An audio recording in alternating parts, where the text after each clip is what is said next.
All right, guys, we're moving along nicely here. I'm going to show you what we've been working on the last couple of days. We have tackled the tires.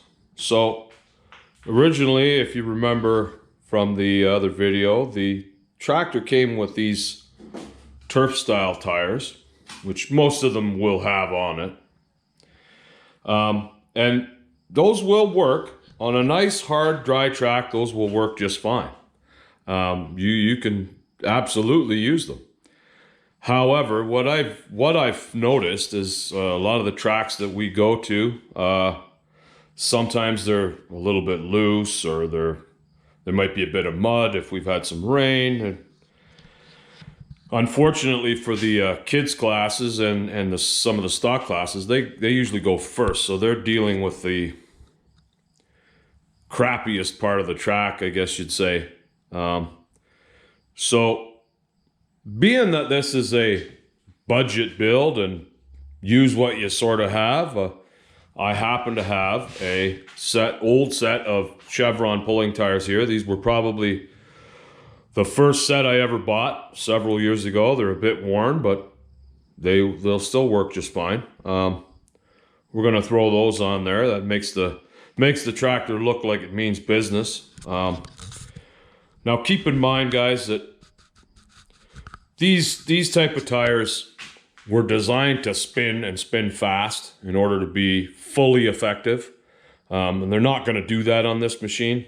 However, I do believe that it will allow it to slip a little bit and keep the RPM high in the engine, which is key. If you were to go with an ag style bar tire, that might be a little too much tire for this smaller tractor. So we're going to use these. I also had a set of widened rims. You can see in there where I've split the rim and welded it together. I don't recommend that for beginners, unless you're, an experienced fabricator. That can be a little tricky. I've been a fabricator for 25 years and I still mess them up sometimes. I'm easily distracted, so sometimes that'll happen. You can jam these tires on a narrow rim. It kind of looks silly, so I don't recommend it, but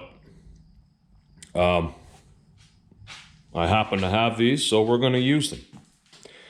You can see I've painted them. I've mounted the tires.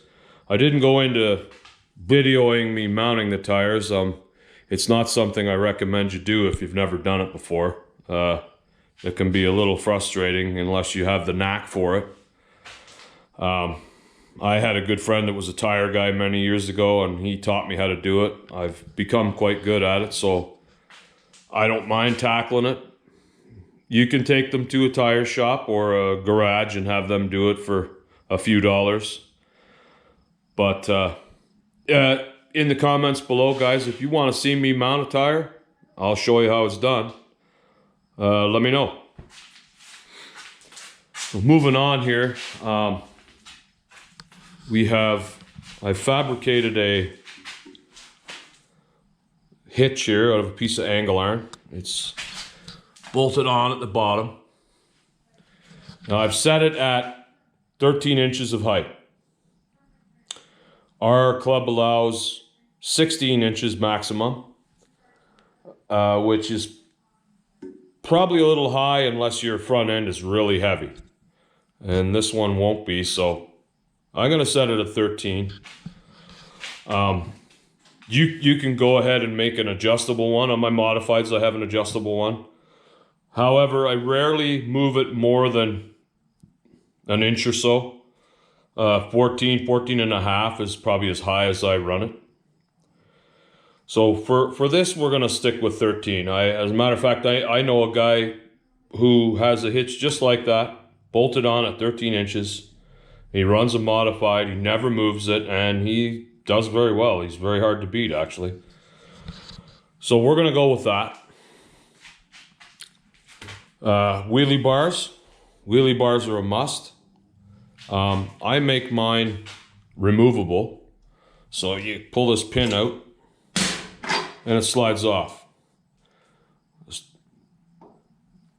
cut that piece of flat bar and weld it on there, and grind it up a little bit to suit this piece of tube I used, and that's it. Now I do that for 2 reasons, guys. And we'll leave that for now. My trailer that I have is a little steep, so when you're loading it, these become a problem. They get in the way. Also, it saves space. I can jam them on the trailer nice and tight together. I have 4 machines all together, so I need the room. Originally, when I was in the stock, when I first started out in the stock class, I would have loaded in my pickup. So sometimes these can be in the way. That's just something I've found helpful. You don't have to do that. You could absolutely just bolt it on the side or weld it on the side if you're comfortable doing that. That works just as well too. It all depends on what your situation is as far as transportation and space. That's all. I got these little steel wheels here with the hard rubber from TSC for like $12.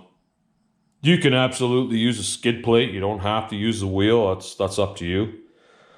But I find these work well. They're easily replaced if they get damaged, and they're cheap to buy. They're easily available. So as you can see, you may not have noticed it before, and I've thrown it out now, but the original hitch on here was welded on. It had a pretty small hole in it. That's why I cut it off, and I've gone with this. Nice big hole for the hook. You never know how big the hook's going to be on the sled, so you want to have a nice big hole for them. One other thing you want to do is make sure that you stay fairly tight to this back plate. You don't want this to be too long.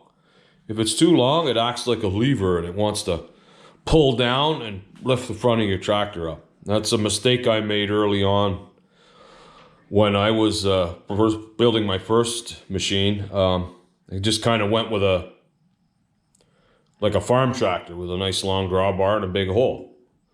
And it gives you problems. It makes your front end come up. It's also hard to control side to side. The closer you can get that chain to here, the better you're going to be, guys. Some of the more experienced pullers kind of helped me out with that. It was a mistake I made, and hopefully we'll keep you guys from making the same mistake.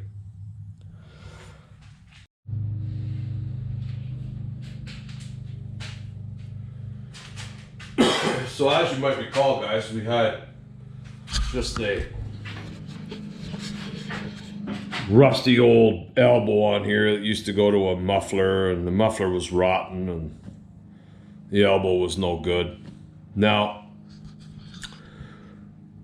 we could have just bought some slip-on pieces from Canadian Tire or wherever and made something up if we wanted, but I decided to tackle getting that out of there.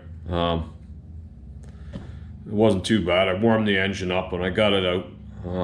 As luck would have it, I had some leftover stainless steel 1-inch pipe that I had left over from something else. So I made up a bit of an exhaust here. Now you can if you go to a decent hardware store, they're not likely to have stainless steel, but they'll have steel fittings that you could do exactly as I did here, just out of steel, and maybe paint it with high heat paint or whatever have you, and that would work out fine too. But I had this, so we used it. That's what this is all about, guys. So right here, I've got the pan off again, and the reason being I'm going to be hanging some weight bars. That's the next thing we got to tackle. And sometimes that can be the trickiest thing to do. I've got 2 sets of holes here. I've already fabricated the weight bars. They're outside. I painted them. So the reason I say it can be tricky is because quite often weights are hard to find. So in trying to use what you happen to have. If you get lucky, sometimes a lot of guys will use the round barbell weights. You might find them at a garage sale or on Kijiji or whatever have you. Those lately have been hard to come by. Thanks to COVID, everybody's working out at home and buying up all the barbell weights. Well, you could buy them at Walmart or places like that, but they have become quite pricey. So what we're going to do with this project is we're going to use the weights that I have. I have a whole pile of weights like this. I hang them on a piece of 1x2 tube just like that. They were scraps from where I work. I rifled through the scrap bin and found all kinds of them. So that's how we're going to set that up. So we're getting down to the short strokes here now, guys. We're almost done. So the plan for this machine, I'm going to get this finished up here in the next couple of days. We're going to take it to a pull, and maybe I'll try it myself, or I'll talk one of the young guys, one of the stock guys into driving for me, testing it out. When we're done with that, we're going to give it away. I've really enjoyed tractor pulling these last few years. It's been a lot of fun. It's a very family-friendly sport. The club I run with they're a great bunch of guys, very helpful. Everybody helps each other, and you get lots of useful information. It's been real good. So I'm going to give back by giving this away to somebody who wants to get started and doesn't know how, or just to help somebody get started, let's say. So having said that, I need to thank a few people here. First and foremost, Matt Marsh and his son Liam, Matt Marsh Crane Rentals. They were very generous and they donated a few $100s to this project. They're very avid pullers themselves. Great guys. Thank you very much, guys, for your donation. I was able to buy a nice brand new battery for this, and a brand new set of belts and a carburetor. Thanks a lot, guys. I really appreciate it. I also want to thank Stonebolt Pullers. Stonebolt Pullers is the organization that I run with, and they inspired me to do this. They're the inspiration behind this. So thank you, guys. I really appreciate it. Stay tuned, guys. We got a little more to come, and we're almost done. Talk to you soon.